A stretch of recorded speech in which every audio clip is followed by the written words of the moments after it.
নির্বাচনে অংশ নিতে পদত্যাগ করতে পারেন দুই ছাত্র উপদেষ্টা।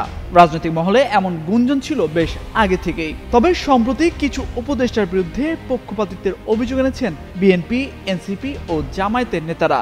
এরপর থেকে আবারও গণমাধ্যমে চাউর হয়েছে মাহফুজ আলম ও আসিফ মাহমুদের পদত্যাগের ইস্যু। এমনকি অন্তর্বর্তী সরকারের শীর্ষ পর্যায়ে থেকে সেপ্টেম্বরের মধ্যে পদত্যাগের পরামর্শ দেওয়া হয়েছিল তাদের। স্কিন শুষ্ক রুক্ষ হয়ে যাবে বলে কি বাইরে যাবে না? জাস্ট 1 2 3 4 করো, স্কিনটাকে রিভাইভ করো। তবে হুট করেই জুলাই আন্দোলনের নেতৃত্বে থাকা ছাত্র উপদেষ্টাদের পদত্যাগের পরামর্শ নতুন করে আলোচনার জন্ম দিয়েছে।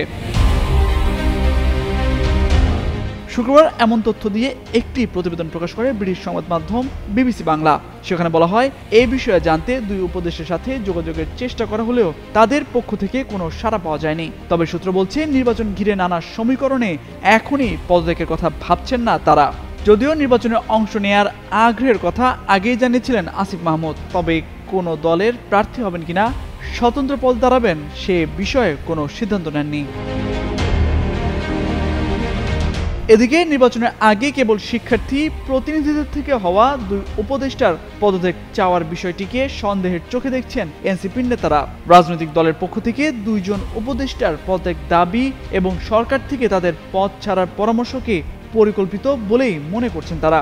বলছেন, নানা পক্ষের মতামতের ভিত্তিতে অন্তর্বর্তী সরকার গঠন করা হয়েছিল। গণ অভ্যুত্থানের নেতৃত্ব দেওয়া শিক্ষার্থীদের প্রতিনিধি হয়ে তারা সরকারে গেছেন, কিন্তু এনসিপির সাথে তাদের মিলিয়ে প্রচারণা কিংবা পদত্যাগ করতে বলা উদ্দেশ্যমূলক।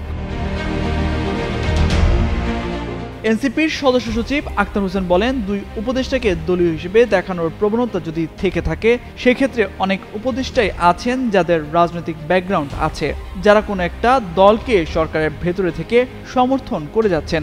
কেবল পূর্বতন রাজনৈতিক পরিচয় বা সক্ষতার বিষয়কে দলীয় হিসেবে বিবেচনা করা হলে সরকার ও অন্যান্য প্রতিষ্ঠানের অনেকেই বিএনপি ও জামায়াতের সাথে গভীর সখ্যতা রেখে চলেছেন, ফলে তাদের জায়গাটাও পুনর্গঠন করা দরকার বলে মন্তব্য করেন তিনি।